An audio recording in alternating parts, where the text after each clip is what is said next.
Hi. So this is a session where we will be continuing the discussion on Jainism. I have already given the introduction on Vardhaman Mahavira, his basic facts, where he was born, what was his parents, what was his background, different names, different Jain Tirthankaras, how many Tirthankaras were there, and among these what are the 5 core principles of Jainism. We haven't yet seen what is in detail of those. In this session, we are going to see the details of Jainism, the philosophy of Jainism, the splits which happened in Jainism, what are the reasons for the expansion and growth of Jainism, and also what are the reasons for not so expansion and growth of Jainism. See, you have to understand, Jainism started along with Buddhism, but if you compare with Buddhism, Jainism was not really as widespread as Buddhism. There are specific reasons to it. This may be with Jain theology, Jain philosophy, Jain principles. What are those? We will see in this session. So Mahavira attained his enlightenment under a sal tree, Jrimbika Grama, on the northern banks of 𝗪𝗔𝗪𝗃 river. 12 years he went through rigorous penance because he left the household, his family life, samsara jivita, at the age of 30. Mahavira left his family life at the age of 30.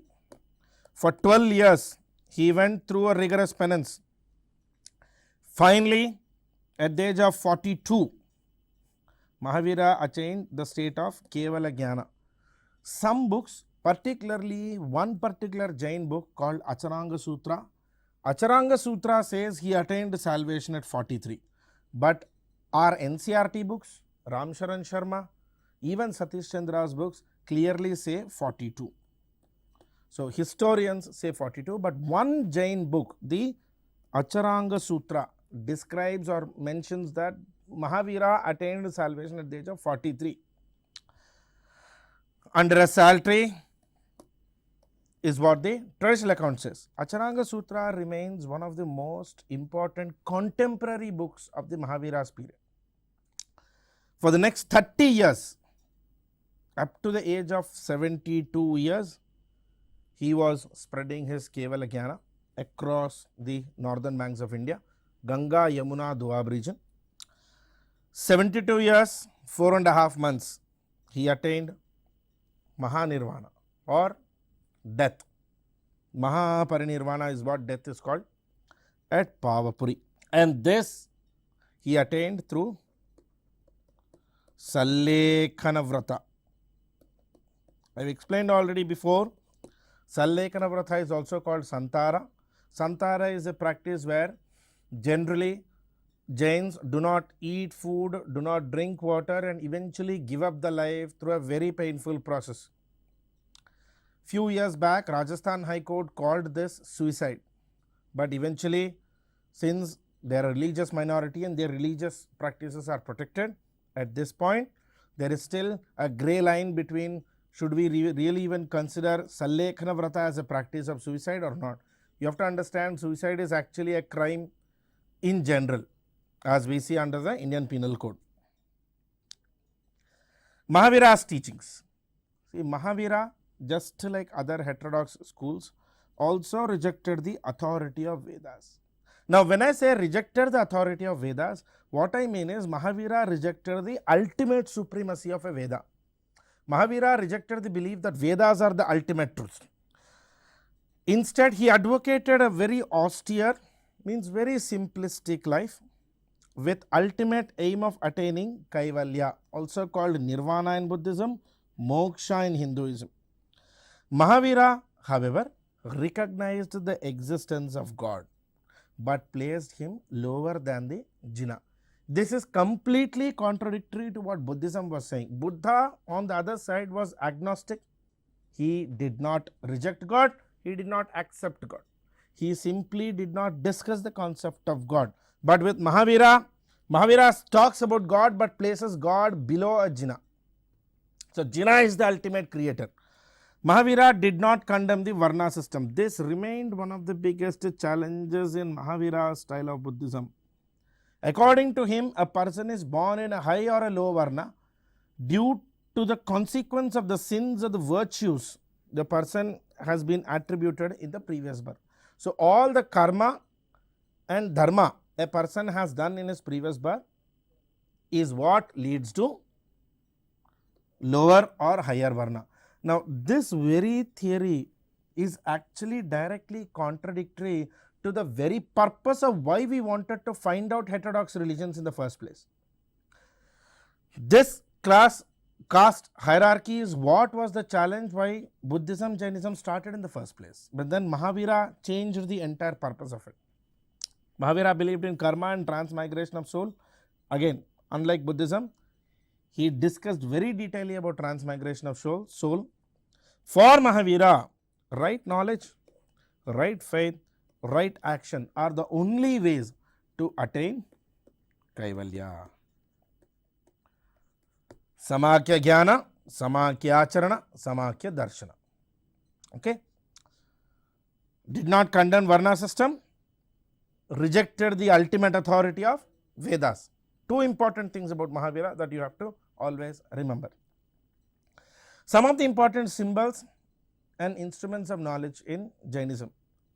Rishabhanada or Adinada, first guru, symbolized with bull. Parshavanada, hooded snake. Mahavira as a lion. Mahavira is, the symbol of Mahavira is a lion, a roaring lion. Wherever they do not want to physically show Mahavira, he is represented as a roaring lion. Now, important teachings of Mahavira. As I said, Mahavira rejected Vedas and Vedic rituals. For him, Vedas were just like any other book. They are not the ultimate. According to Mahavira, the world is run by the law of karma. Sat karma, sat dharma. That's the concept. Universe is a product of nature, which is the outcome of cause and effect. So, he gave utmost importance to actions. In fact, Mahavira's speciality is, or Jainism's speciality is, the idea that man is the architect of his own destiny. Unlike Buddhism, Jainism of Mahavira's period specifically highlighted that every man is responsible for his own destiny. That is, if a man is suffering today, it is because of his evil deeds he has done in the past. Simple. So, individual responsibility. So, that is why some historians call Jainism a very, very individualistic religion. Very individualistic religion. Mahavira believed in karma, the transmigration of soul, Atma, Paramatma concepts. Okay. Good or bad karmas is the only way for suffering or happiness, according to Mahavira. And Mahavira, if you remember, he gave three ratnas, the three rules. Samakya Jnana means right knowledge. Samakya Darshana means right view. Samakya Acharana means right conduct or right faith. These three are the core principles on which a person must live if a person wants to attain Kaivalya. Samakya Darshana or right faith. This doesn't mean believing what you are told blindly, but actually seeing things properly and avoiding preconceptions and superstitions that get in the way of teaching, that get in the way of clearly understanding. According to right faith, belief in the true prophets, that is the Jain Tirthankaras, true scriptures, that is Jain Shastras or Jain Agamas, and true preceptors, which is Jain saints, Jain monks today, is the only way for right perception. Following the Tirthankaras, following their writings and following the disciples of those Tirthankaras, the Jain monks, is the only way for Samakya Darshana. Samakya Jnana means, this means having an accurate and sufficient knowledge of the real universe. Requires a true knowledge of 5 substances, the 5 padarthas, and 9 truths of the universe. If our character is flawed, our conscience is not clear, knowledge alone will not help achieve composure and happiness. A person who has right knowledge will naturally be free from all sorts of attachment and desires. Samakya Jnana. Then Samakhya Charita or Samakhya conduct. Living your life according to Jain rules. The 5 rules you remember: Satya, Ahimsa, Asteya, Aparigraha, Brahmacharya. And freeing yourself from attachment and other impure attitudes and thoughts. Jains believe that a person who has right faith and right knowledge will naturally be motivated to have right conduct. Now, if you try to observe these three Ratnas, these are way too complicated for a common man to understand. You can't just go to a villager living somewhere in the rural village and start explaining him about Samakhya Darshana, Samakhya Jnana. Instead, in the way of explaining this, Jainism overcomplicated the entire process, talking about 9 truths of the world, Padhardhas, the Pancha Mahabhutas. It just complicated too much. This was primary challenge in actually embracing Jainism. Buddhism, on the other hand, was quite easy. And see these 5 rules of Jainism. According to Acharanga Sutra, Ahimsa, Satya, Asteya, Aparigraha, Brahmacharya. If you observe this, while this can be followed, you can't literally follow these by word. For example, if everybody follows Brahmacharya, the entire civilization is lost. Entire civilization is lost. Ahimsa, non-violence, the first major vow that every Jain follower is supposed to take. Minimizing intentional and unintentional harm. Both you plan himsa or unplanned himsa, both are to be avoided. And ahimsa is to be followed not just in actions but also in speech and thought. Basically, very complicated. Trying to follow ahimsa even in the thought is a very, very complicated process. Satya, truth. Always speak the truth. Given that non-violence is priority, in a situation where speaking truth could lead to violence, silence is suggested. If you telling the truth will lead to violence, remain silent. Asteya, not to steal. Jains should not take anything that is not willingly offered. Attempting to extort material wealth from others or exploit the weak is considered theft. Basically, you can say money lending. Usuri is actually prohibited in Jainism. It is considered threat. It is considered theft, a breach of the Jain philosophy. Brahmacharya, this requires exercises control over the senses and control indulgence in sexual activity. And aparigraha, non-materialism and non-attachment to objects, places and people.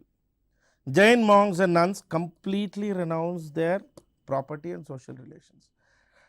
These 5 rules, ahimsa, satya, asteya, brahmacharya, aparigraha, are easy said, almost impossible to follow. Very, very difficult to follow. It's not so easy to follow. Eventually, 12 years, somewhere about Mahavira died somewhere about 523 BC. 200 years later, approximately about 321 to 301, around this period BC, there was a great famine in Magadha. At that time, Magadha's king was Chandragupta Maurya. So, in order to avoid impact on the Magadhan state economy and able to feed all the people, Chandragupta Maurya, along with his guru Bhadrabahu, they all, a few followers, travelled to Karnataka, the place which we today call 𝗧𝗦𝗔𝗧.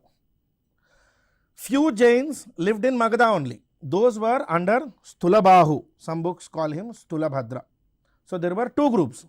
One group in Magadha, the 𝗧𝗦𝗔𝗀 group. One group went to Karnataka, 𝗧𝗦𝗔𝗀. This is the Bhadrabahu group. The Magadhans, the Karnatakas. The northerners, the southerners. Eventually, when the Karnataka group went back to Magadha, there was a dispute. The followers of 𝗧𝗦𝗔𝗀 rejected the followers of Bhadrabahu. This led to a split. So, 𝗧𝗦𝗔𝗀hu's followers became Shvetambars. Bhadrabahu's followers became Digambars. Digambar literally means sky clad, means naked, southerners. they consider sky to be their clothing. Shvetambars are white clad, they wear white clothing, they are the Magadhans. The split essentially happened when the southerners went back to Magadha after the famine. There were two Jain councils which happened just like Buddhism. First council was held in Patliputra and it led to the compilation of the first 12 books, the 12 Angas.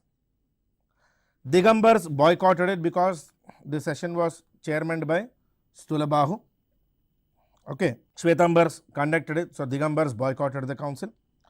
Second council happened in Vallabhi, Gujarat, 5th century AD by Shvetambars under the leadership of 𝗹𝗵𝗸𝗁. Again, naturally Shvetambars conducted it, not many Digambars attended it. Okay. So, in both the councils largely was conducted by Shvetambars, both the Jain councils. Jain philosophy is slightly different and slightly more complicated. It believes in complete independent existence of soul and matter.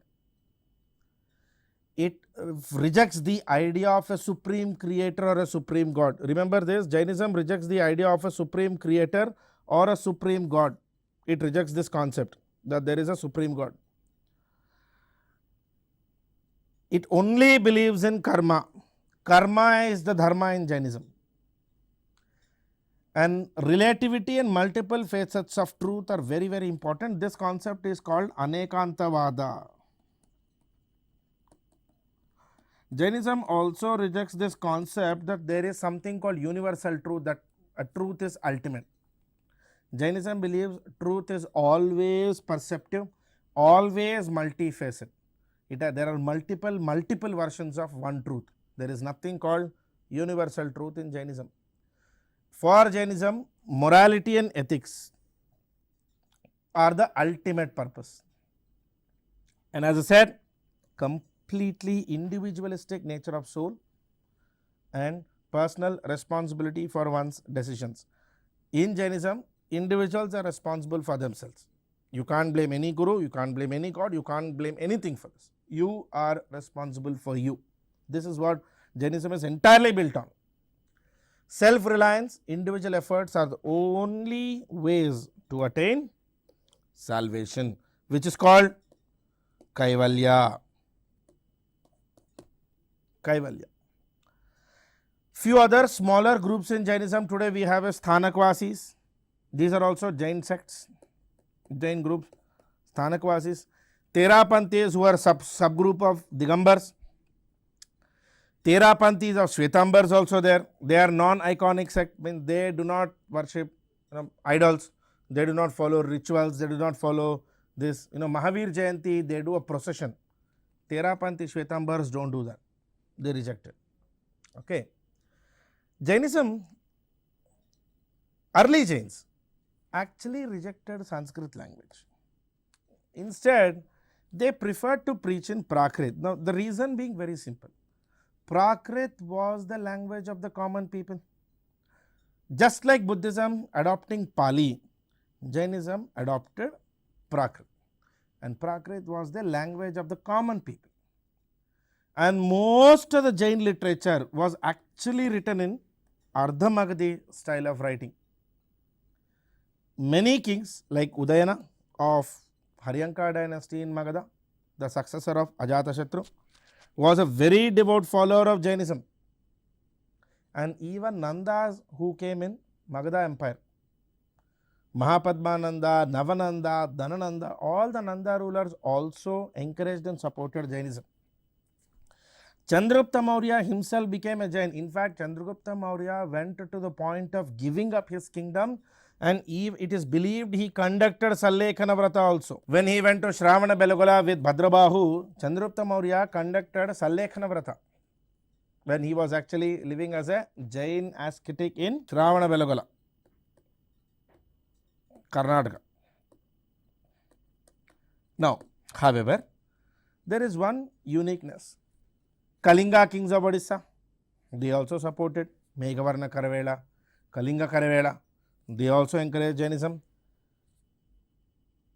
Yet, the number of kings who supported Jainism is comparatively lesser if you compare with Buddhism and Hinduism.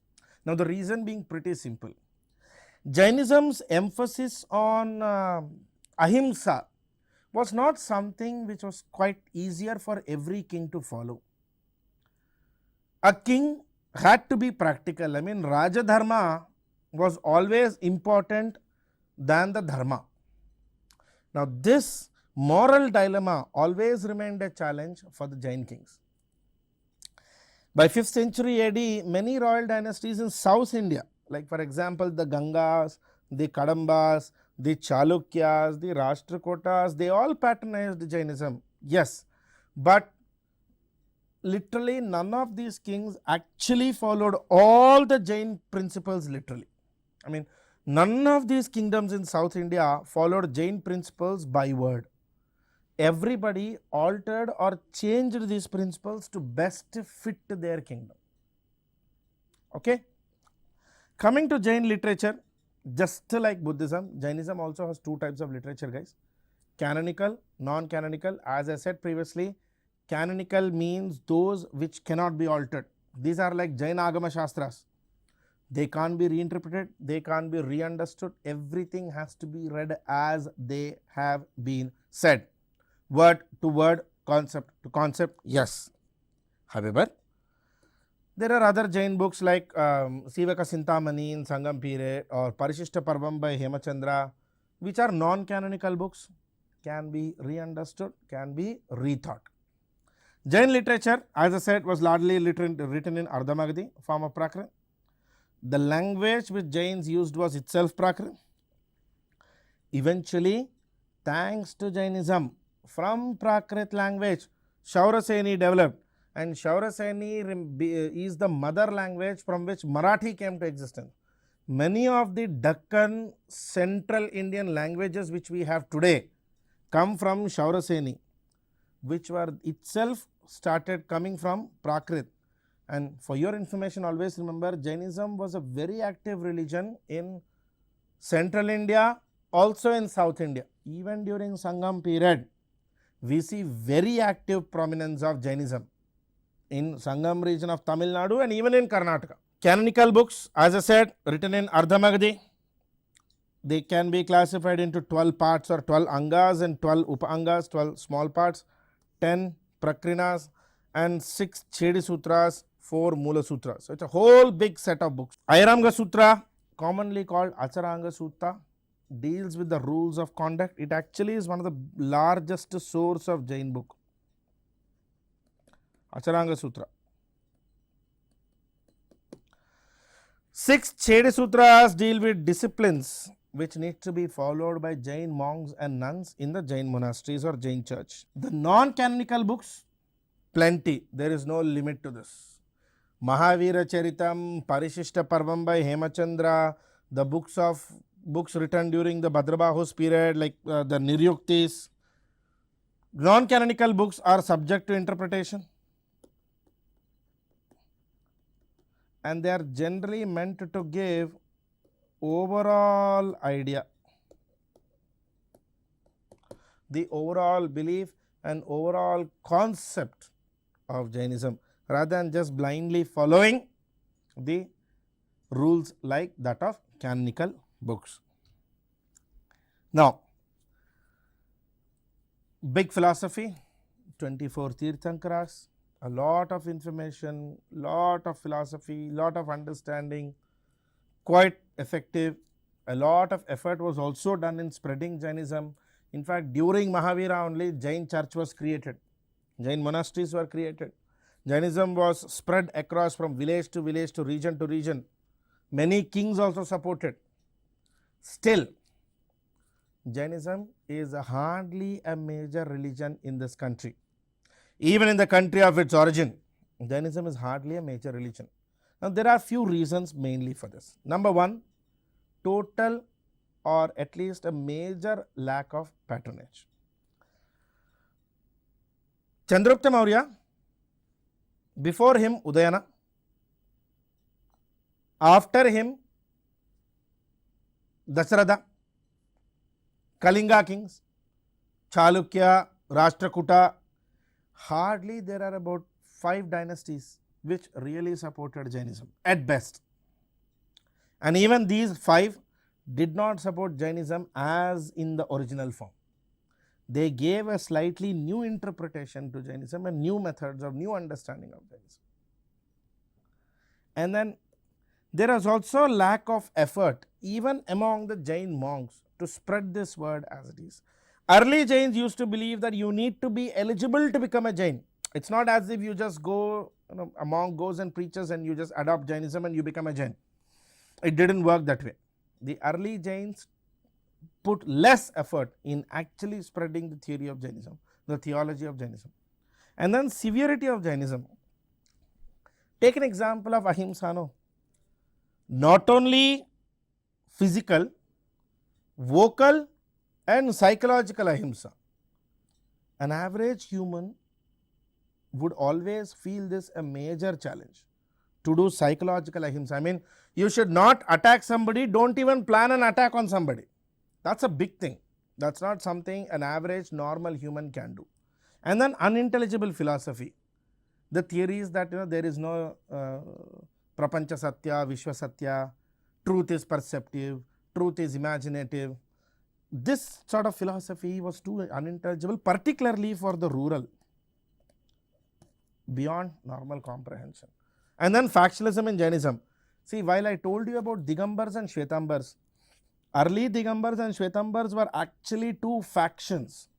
So Shvetambars reject Digambars as Jains, Digambars reject Shvetambars as Jains. Now this remained a challenge for the spread of Jainism. And then people had an even simpler alternative. See, the reason why people would have wanted to embrace Jainism is their rejection to the rigidity of later Vedic philosophy. When Buddhism was there, why become complicated with Jainism? Buddhism was easier to follow, very simple, straight to the point, and it was extremely practical. In fact, no rules, no rituals. You want God, you accept. Don't want God, accept. That's what Buddhism was, agnostic. All these confusions of philosophy and metaphysics and world and universe, no discussions in Buddhism, simpler to follow. And then Hindu preachers. By the time of Bhakti movement, Jainism ended up becoming a subset of Hinduism. So eventually many of the rigid principles of Hinduism started to embrace into Jainism. Having said that, there are some important contributions of Jainism. Jainism, as you see, I told, used Prakrit language, Ardha-Magadhi script. This became the major source of Kshauraseni language, which eventually led to development of many regional languages in India. Then Ahimsa. India as a society, not just as a polity, as a society, as a civilization, is known for its Ahimsa. There is no question to say that Ahimsa's influence on India is essentially because of Jainism. In fact, a fact for you is Mahatma Gandhi's family was actually half Hindu, half Jain mix. His mother was a very close follower of Jain teachings. No wonder Gandhi had so much high influence on non-violence, Ahimsa, as said in Mahavira's Jainism. Jainism also influenced politics. Jainism helped in creating Ahimsa and discipline and morals and ethics in politics. And given that Jainism emphasized on Ahimsa, many of the activities, even agriculture activities, were generally prohibited, because in agriculture you need to kill pests, you need to kill animals, you need to use chemicals on earth. So naturally many of the jobs Jains could not do. The only job Jains could actually do was trading community. And Jains, thanks to trading community, always encouraged a healthy society with charity and peace. Because their religion was very peaceful and needed aparigraha, many Jain monks and many Jain people used to do a lot of charity work, establishing charitable institutions. And Jainism emphasized especially on a healthy society, peace. Very peaceful society. Jainism also led to the growth of art and architecture and gave a completely new touch of life, an entirely new philosophy. Although it was an ancient philosophy. Also, although it was a completely old concept, Jainism changed the social dimensions, the political dimensions, and the economic dimensions of the country. Together, in 600 BC, Jainism and Buddhism altered the social principles and also the religious principles. From approximately 600 BC up until 3rd century AD, that is until the revival of Gupta's rule, India's society, Indian religion, Indian culture was largely dominated by these Buddhists and Jains. Many of the principles of Buddhism, Jainism, the heterodox religion, were eventually adopted by Brahmanism or Hinduism during the Gupta period, and eventually Jainism, Buddhism, Hinduism cross-integrated with each other to become a single philosophy, a single doctrine. That's why even today in India, Buddhism, Jainism and Hinduism are always coexisting with each other. So in this session, we have discussed about philosophy of Jainism, the doctrines of Jainism, the main reasons for the decline of Jainism, and also the main contributions of Jainism. Together with Buddhism and Jainism, these both topics are extremely important for your exam. Do remember the facts, all the information which has been written, particularly the factual information like their birth, where they got Kaivalya, what is the difference between Kaivalya of Jainism and Nirvana of Buddhism. That's it in this session, guys. I'll see you in the next session. Thank you. Bye-bye.